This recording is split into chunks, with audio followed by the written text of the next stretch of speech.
أعمالنا من يهده الله فلا مضل له ومن يضلل فلا هادي له وأشهد أن لا إله إلا الله وحده لا شريك له وأشهد أن محمدا عبده ورسوله صلى الله عليه وعلى آله وصحبه ومن تمسك بسنته إلى يوم الدين.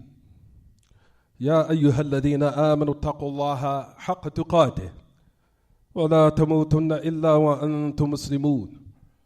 يا أيها الناس اتقوا ربكم الذي خلقكم من نفس واحدة وخلق منها زوجها وبث منهما رجالا كثيرا ونساء واتقوا الله الذي تساءلون به والأرحام إن الله كان عليكم رقيبا. يا أيها الذين آمنوا اتقوا الله وقولوا قولا سديدا يصلح لكم أعمالكم ويغفر لكم ذنوبكم ومن يطع الله ورسوله فقد فاز فوزا عظيما. أما بعد فإن خير الكلام كلام الله جل في العلا وأحسن الهدي هدي محمد صلى الله عليه وسلم وشر الأمور محدثاتها وكل محدثة بدعة وكل بدعة ضلالة وكل ضلالة في النار. فيا معاشر الإخوة, as you see, we are already in the 9th day of Shawwal. Tonight I think will be the 9th night of Shawwal. The 9th night already. So almost a half of this month is gone. It's almost as if we prayed the Eid maybe 3 days ago. 9 days of Shawwal gone already. Almost 9 days.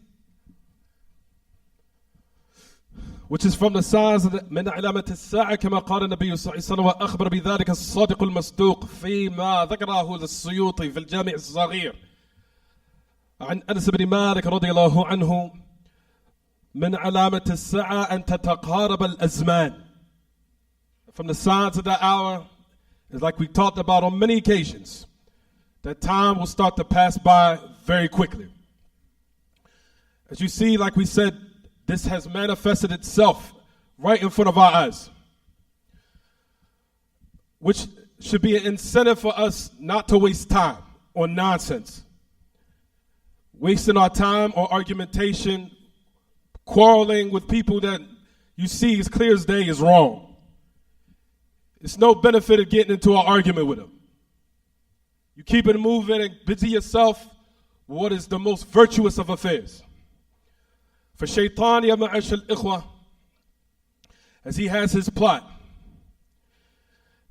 from one of those plots that he does, ishtighal bil mafdul an al-fadil, to busy the abd with something that might be virtuous over something that he could be doing that is more virtuous.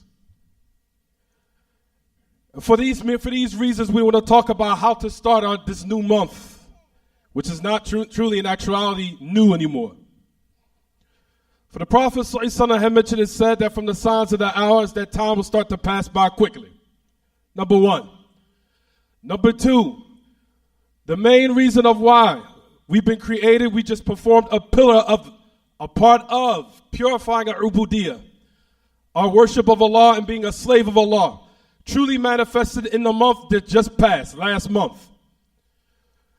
You'll find that the Salaf also likewise, they were very diligent in asking Allah to accept it from them.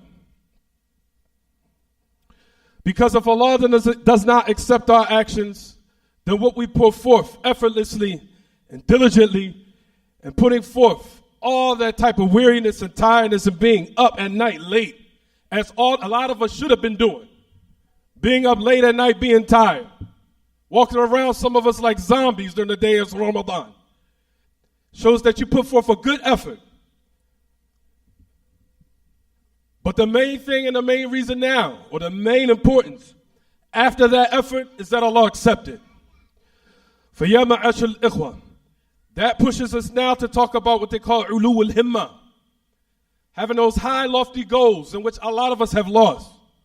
And the only way you can regain or rejuvenate that type of desire is to ask Allah Ta'ala to renew what they call ulu al-himam, and which a lot of us have lost. We put forth the effort of Ramadan. Now we likewise now have to see the fruits bear itself after that month. What are the fruits? The fruits now is that you stay steadfast upon ta'ah and obedience and uprightness after the month. From the ad'iyah and the supplications of the Prophet ﷺ, from those prophetic, authentic supplications, which are very important that we should memorize. Where the Prophet ﷺ has said, Allahumma inni a'udhu bika min al-hawr ba'd al-kawr. يعني من حال النقص أعوذ بك من حال النقص بعد حال الكمال. Oh Allah, I seek refuge in you from having or being in a state of kawr, in a state of incompleteness after you have raised my level and made it complete in some type of way. Where a person now started to go from the month of Ramadan. Before the month, maybe perhaps you were on the street. Maybe perhaps you had girlfriends, which a lot of the people in our communities are tested with. Perhaps you was on the phone with some women you shouldn't have been on the phone with. Maybe perhaps you were not praying all your salawat. Maybe you used to be with the people of the masjid of Ahl al-Bid'ah. Maybe you used to be tested with drinking, smoking, being on the street, wasting your time in nonsense, which will be no benefit once you're put under that dirt. Maybe you wasted your time in doing this and then Allah preferred you over a lot of people, where He had now inspired you and put in your heart some type of nadama, some type of a severe remorse and regret, where you now started to change your life and you wanted to go in a new direction. So you came in the month of Ramadan, being amongst those maybe perhaps you were being on the brink of being thrown into hell and being casted into hellfire. And Allah subhanahu wa ta'ala had saved you and spared you, where He had now put in your heart that remorse and that severe regret. When you came in that month, now you wanted to start it fast, and you started to do those upright actions, and you started to work diligently in rectifying your soul before you meet Him, subhanahu wa ta'ala. Because we know, like we talked about in the first part of the khutbah, that death is very close. And we remind ourselves of this fact every single week. That dirt under that grave is lonely. When people put you under that dirt, none of the rap music, none of the big bad attitudes you used to have in this dunya matters anymore. It's you and Allah and His angels. And no matter how much you scream or holler out, no one can do anything for you. You're under that dirt now with the dirt on top of you. Nobody can do anything for you now. The only thing that can do for you will benefit you now in this particular matter. In this particular instance is your i'tiqad, your belief. And how firm you had been in this dunya as far as clinging to the correct belief and keeping it purified from anything that will creep and will also affect it. And likewise, bearing the fruits of it, which is the righteous actions. That's the only two affairs that will benefit you in the grave. No more, no less. For that reason, ya ma'ashal ikhwa, you see the time is elapsing very quickly. Let you know that death is imminent. We know that the poet used to say in his poetry, لِكُلِّ امْرِئٍ مُصَبَّحٌ فِي أَهْلِهِ وَالْمَوْتُ أَدْنَى مِنْ شِرَاكِ نَعْلِهِ وَقَدْ حُفَّتِ الْجَنَّةُ بِالْمَكَارِهِ وَالنَّارُ بِالَّتِي النُّفُوسِ تَشْتَهِي مَعَ أَنَّ كُلَّ وَاحِدٍ مِنْهُمَا إِلَيْنَا أَدْنَى كَالشِّرَاكِ فِي نَعْلَيْنَا. As the poet says in his poetry, لِكُلِّ امْرِئٍ مُصَبَّحٌ فِي أَهْلِهِ وَالْمَوْتُ أَدْنَى مِنْ شِرَاكِ نَعْلِهِ وَقَدْ حُفَّتِ الْجَنَّةُ بِالْمَكَارِهِ والنار بالتي النفوس تشتهي مع أن كل واحد منهما إلينا أدنى كالشراك في نعلينا. Where the poet says every person comes upon a morning with their families, their kids, their wealth, every morning. And death is closer to them than their own shoelaces. Verily the hellfire, it is circled and encompassed by hardships, or by ease, excuse me. And the paradise is encompassed and circled around, which is pertaining to hardships, ya ma'ashal ikhwa. Where in regards to the hellfire, it's encompassed by ease. One of us will be going to those two places, and death is closer to us than our own shoelaces. What's the signs for that? Because time is elapsing. You see it passing by quickly. You see it. What more do you want now? As Allah to give you a sign, like we need to really start preparing for death. We really need to start being upright people. Stop thinking we bad people, arrogant people. Start humbling ourselves for Allah. And the ways we could do this is likewise I'm going to explain in the second khutbah bi'idhnillah jalla wa az. For ya ma'ash al-ikhwa. Notice the dua that I mentioned with the Prophet ﷺ had mentioned. It said, A'udhu bika min al-hawr ba'd al-kawr. Oh Allah, I seek refuge in you from being in a state of completeness where you actually saved me and raised me. Now you return me back to a state of incompleteness where you see people now after the month of Ramadan going back to what they used to do. This is something the Messenger of Allah used to seek refuge in Allah from. Being in a state where Allah raised you. You built some lofty, high palaces that was beautiful, consecrated, raised. Then after the month of Ramadan, you took a bulldozer and knocked it all down by going back to what you used to do before the month. For ya ma'ash al-ikhwa, as we know, from the signs that Allah Ta'ala has accepted your actions, bi'idhnillah, a sign, not guaranteed. Sign. It's a sign. Bi'idhnillah jalla wa az. That the actions have been accepted. من علامات القبول المواظبة والاستمرار على طاعة الله وامتثال أمره بعد انتهاء رمضان فإن هذه من علامات القبول وهو بشرى للمؤمن في الدنيا والآخرة.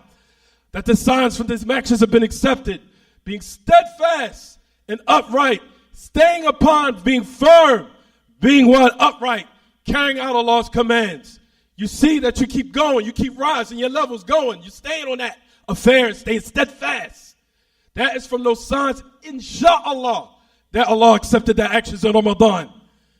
You see now you're being firm as far as one in the now. Being firm upon the correct methodology. Upon the firm creed. The firm belief. You see yourself wanting to do it now. Having that desire to do righteous actions and increasing it. And increasing it. And do more. Insha'Allah, that is the sign that Allah bi'idhnillah, what's khayr for the abd after the month. Wants him to meet him. And he's in a state where he is from those states which we ask Allah subhanahu wa ta'ala to allow us to die in. Which is a state of uprightness. For in a state of where a person dies. Where he's coming up short with the rights of his Lord. It's a very dangerous state. For ya ma'ash al-ikhwa, we see. That is from the signs of Allah Ta'ala, bi'idhnillah has accepted their actions. Staying firm upon that uprightness. And you will find also from the prophetic supplications. Likewise, you'll find in the authority of Salama, which is also in the hadith of, which is mukharrajun fi Sahih Muslim. Salama, our mother, min ummahat al-mu'mineen. Salama bintu Abi Umayyah, radiyallahu anha wa ardaha. قالت كان النبي صلى الله عليه وسلم يدعو بهذا الدعاء حين يصلي الصبح يعني بعد أن ينتهي من أداء صلاة الفجر فكان يدعو بهذه الدعوات المباركات فكان النبي صلى الله عليه وسلم يقول اللهم إني أسألك علما نافعا ورزقا طيبا وعملا متقبلا. For the message of Allah صلى الله عليه وسلم, after he would pray Fajr, he used to make this dua. From the numerous supplications that the Prophet ﷺ used to make in the morning time. And it's in Mukharrajun, it's extracted in the Sahih Muslim. Where the message of Allah ﷺ, that Salama, our mother, radiyallahu anha, used to say, after we would pray Fajr ﷺ, he used to make this dua. Oh Allah, I ask you for ilm nafi', beneficial knowledge. Ilm nafi'. And I ask you for lawful provisions and actions that are accepted. And when we say ilm nafi', you'll find that the commentators of Hadith used to say that the meaning of the Hadith, meaning the knowledge that penetrates your heart. It's not just upon the tongue, that you just say it to the people, that it really gets into your heart, has an effect on it. Not something that is just heard. Or something that's heard on the tongue, but it did not penetrate the heart. Knowledge that penetrates the qalb has an effect on you, where it will change your life and make you a better individual. العلم النافع الذي باشر القلب وتغلغل فيه حتى رسخ فيه حتى يؤثر على العبد ويؤثر على جوارحه. To the end of it. Second thing that the Messenger of Allah ﷺ made dua for. Halal rizqan halal. Provisions which are lawful.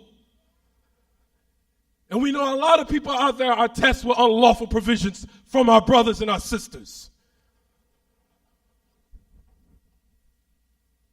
And I ask you for actions to be accepted, which is the most important. For verily we know some of the Salaf used to make this dua. From them was Abdullah ibn Umar and also Fadala ibn Ubaid.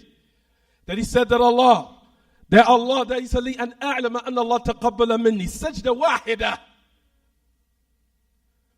أحب إلي من الدنيا وما فيها. That Allah subhanahu wa ta'ala accepted from me one sajda is more beloved to me than this dunya and everything that is in it. One sajda that Allah accepted from me, that I know that. So to keep us humble people, when we perform our actions, bi-idhnillah, we ask Allah ta'ala to accept our actions, to keep us firm after the month of Ramadan, and to the time when we die, and till we meet Him ta'ala, and we're upon istiqamah, walhamdulillahi rabbil alamin.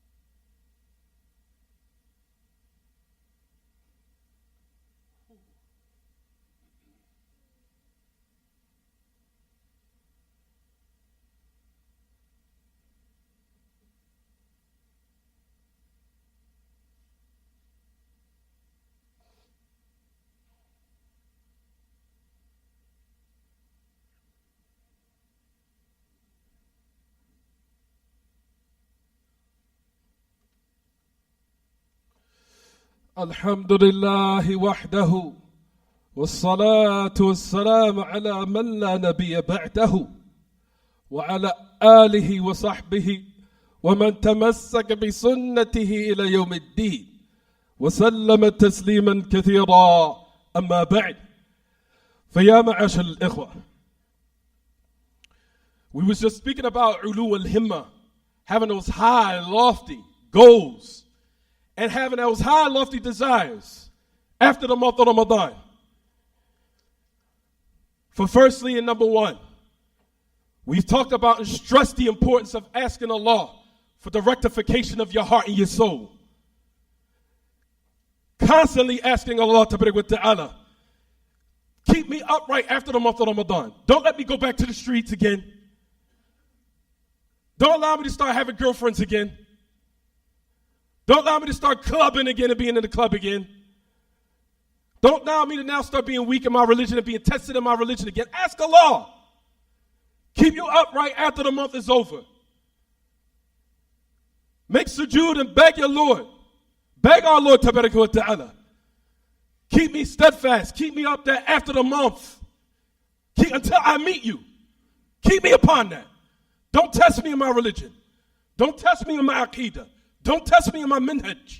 Don't test me in my istiqamah and my uprightness. Don't test me in those affairs. I ask you, please, oh my Lord, after the month, because those are the most detrimental of affairs. And they're the most dangerous. Because if you die with some type of discrepancy in your religion, that is a very, very dangerous state you're dying in. Very dangerous. More worse than you losing your house, your car, your clothes, your children. If you remain patient, Allah can reward you for that. But when you test it with discrepancy in your belief, your methodology, your uprightness, whoa. Those are the most dangerous of affairs. فَيَا مَعَشَ الْإِخْوَةِ, from those ulu al-himam, a shaitan has now creeped in a lot of our minds, where we look down upon a lot of affairs.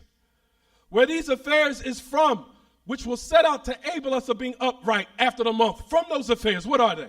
In which a lot of us look down upon. We think it's nothing.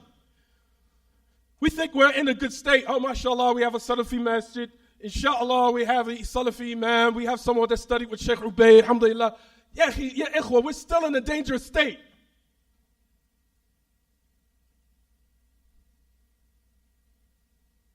People are taking shahada day and night. People are coming to the fold of Islam every day. We have no one to teach them. No one to educate these people. Same thing with the sisters. We have sisters that seem like it's more women than it's men a lot of times. Because of the number, probably, because of the number ratio. Because there's not a lot of men out there now, real men. So a lot of women are embracing Islam. We have no one to teach them. And you know what, shaitan comes in our mind and says, oh, that ain't nothing. You teaching the new shahada. Brothers and sisters, you realize if you teach a new shahada how to recite Surah Al-Fatiha, and this is addressed to all of us, no exception, all of us. You take some time to pull a new shahada over, teach them Surah Al-Fatiha. Teach them how to pray. Teach them how to fast. Teach them how to make wudu. Teach them how to make a ghusl. Teach them all these affairs. Every time they perform that act of worship, you get rewarded for it. But you know what shaitan does in us? Oh, that ain't nothing. If I'm not cracking the whip and I'm not on this mic, I ain't doing nothing. That's our attitude. If I'm not the one to crack the whip and give the orders, I ain't doing nothing.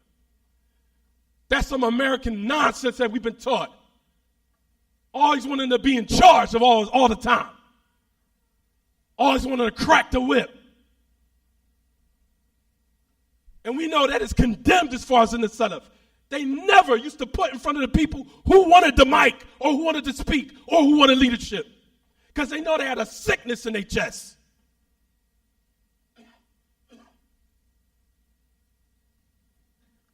And this is for all our brothers. Ajaman wa Araban. All of us. From the non-Arabs and the Arabs. All of us. People are coming to the religion. Nobody cares. Oh, we got to teach them new shahadas. Oh, yeah, I ain't got time for that. I got stuff to do. Okay, what about the sisters? Oh, sister, we ain't got no new shahada classes. We don't have nobody to teach our kids, even though we see our children are growing up very fast in front of us. You sit them down, teach them usul thalatha. Allow them to memorize that. Then they be upright and firm upon istiqamah salafiyah. You get rewarded for it. And if you be from those callers that disseminates proper knowledge, you will get the reward for it every time he calls the people to what is correct. You get the reward for it. We know shaitan puts in our mind, that's nothing. I ain't got time.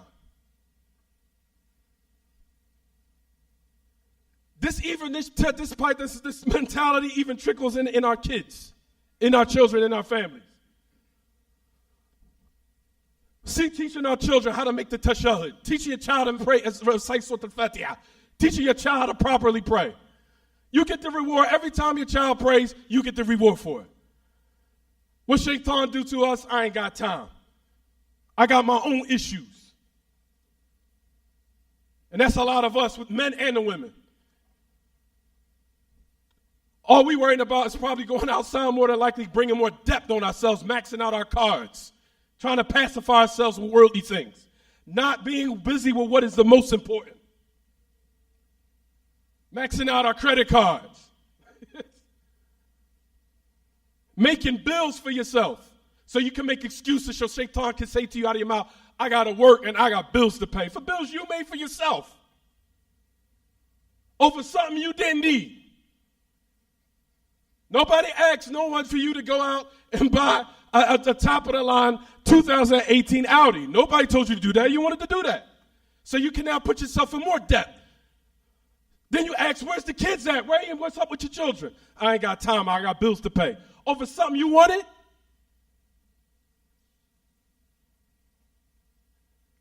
Our priorities are mixed up. Then you see your children growing up in front of you. I don't know what to do. So now you got this big old, now you're in debt. No, okay, if you can't teach her now, put her in classes. Let's try to organize something for the masjid. Let's now sacrifice for the masjid. Let's try to find some good teachers, qualify, teach our children, make sure they're getting properly educated so they can get ready for this mess of this dunya that is going even worse and worse, and you prepare him from that jungle outside. You prepare him from that jungle that's probably going to be worse when he's out there, when the time comes. What about sacrificing and having those high, lofty goals for our children? I'm too busy, I'm too busy. Our priorities are mixed up. And then when you ask them, do you think it's praiseworthy to be in debt? A lot of us have these nice worldly things on debt. Where do we get that from? Debt. You put yourself deeper and deeper in debt. That's not from Islam. That's not from Salafiyah. Where do we get this from? That's condemned. To have worldly things so you can just have look at people say, mashallah, he has nice things, and you in debt?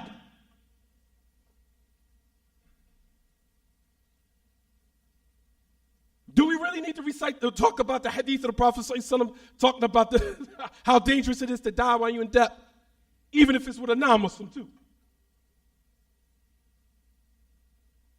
We really want to say it because it's dangerous.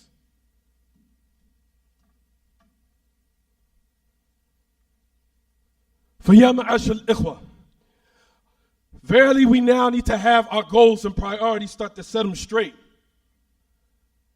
These are things that Shaitan tells us to look down upon. People are taking Shahada every day. We need Shahada classes. And not only do we need new Shahada classes, I'm going to go deeper than that. Not only do we need new Shahada classes, we need classes just to teach men, don't teach them how to be men. Because a lot of men truly, because of the broken homes they come from, they don't know how to be a man. A lot of them have characteristics of females. A lot of them, and they don't realize it. And the same for the sisters. A lot of these sisters, they don't know how to be a lady. They don't know how to have class. They don't know how a lot of them don't even know how to make a ghusl from a janaba probably. This is to let you know the state we're in. They don't know how to purify themselves. They don't know how to speak and interact with a man. They don't know how to bring the good out of a man. You know what they used to? I'm going to bring him to start cursing in the house. I'm going to bring the evil out of him. I'm going to start them to make him act like an ape inside of the house. I'm going to act him like he won't be crazy. That's what women look. That's what they know. That's all they know. That's all they've been taught. Bringing out a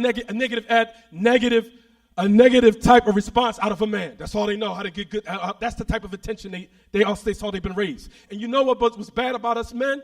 On top of that, we want that. We look for those type of women. And we'll have patience with them all day. But a woman that's laid back, calm, I don't like you. That's the American methodology, wanting drama. And we talked about that in the khutbah last week. You see these type of characteristics, you need to drop her so she can learn to stop being like that. Because it's not acceptable behavior. Not as far as with the religion and not as far as in dunya. It's not acceptable. Dysfunction is not acceptable. Men need to be men. Put their men down. Listen, since you talk to me like that, it's done. You're not going to call me out my name. It's done. And likewise, same thing with the sisters. They need to put their foot down with these brothers. Brother, you start acting like call me out by my name, it's done. We got to move on. I'm sorry. This is too much.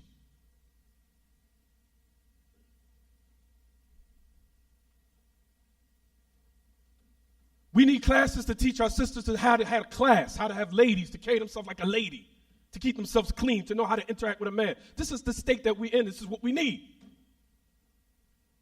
I envision this all the time. But we don't have the man work because everybody's always complaining, busy, I got doing these things, I got stuff I got to handle.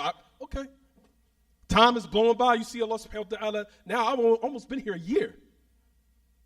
Time is going by real quick. We got to start somewhere.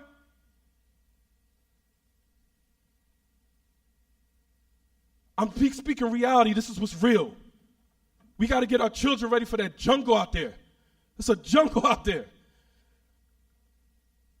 And for that reason, ya ma'ashal ikhwa, there's another thing I want to talk about, but I hope bi'idhnillah jalla wa az, after this month, I ask Allah subhanahu wa ta'ala to put in ourselves what they call and inspire us what they call ulu al-himam, to have that lofty type of goals that we set for ourselves and to keep us having a goal so we can keep ourselves focused, so we can keep having that desire to want to do what's good and do what's upright, and putting our energy into that. And exhausting our efforts in that. And I hope, like we said, it can be an affair that has nothing to do with jinsiyat or alwan. Has nothing to do with colors or ethnicity or anything. It just has to do with us being ta'awun ala al-muslimin wa ala al-aqidah sahiha wa ala al-salafiyya. Keeping out that nonsense of color and nationality and race. Remove that. Put it in the hellfire, because that's where it belongs. Racism and color, looking down and saying, I'm not intermingling with him because he's dark. I'm not intermingling with him because he's from the Arab. I'm not intermingling with him because he's poor. All these affairs are in the hellfire. What are you talking about?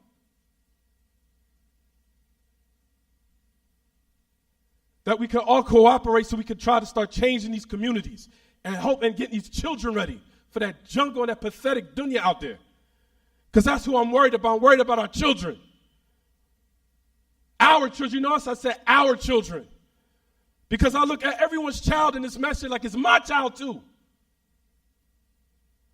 Oh, that's your child. No. My child.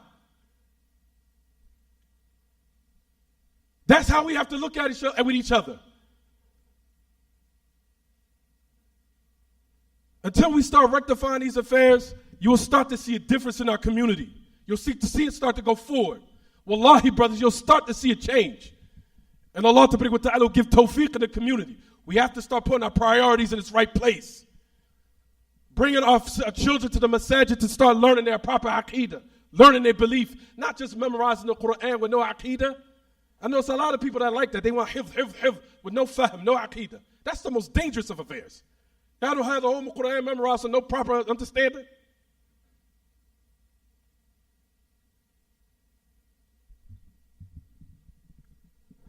May Allah Ta'ala rectify. نسأل الله بأسمائه الحسنى وصفاته العلى أن يوفقنا وإياكم إلى طاعته بعد رمضان وحتى نلقاه جل وعز وأن يتولانا برعايته وحفظه في الدنيا والآخرة ويثبتنا وإياكم إلى الحق والثبات على ذلك حتى نلقاه ويتوفانا ونحن على الإيمان. هذا وصلى الله وسلم وبارك على نبينا محمد وعلى آله وصحبه وسلم وسبحانك اللهم وبحمدك وأشهد أن لا إله إلا أنت أستغفرك وأتوب إليك وآخر دعوانا أن الحمد لله رب العالمين وأقيموا الصلاة. أشهد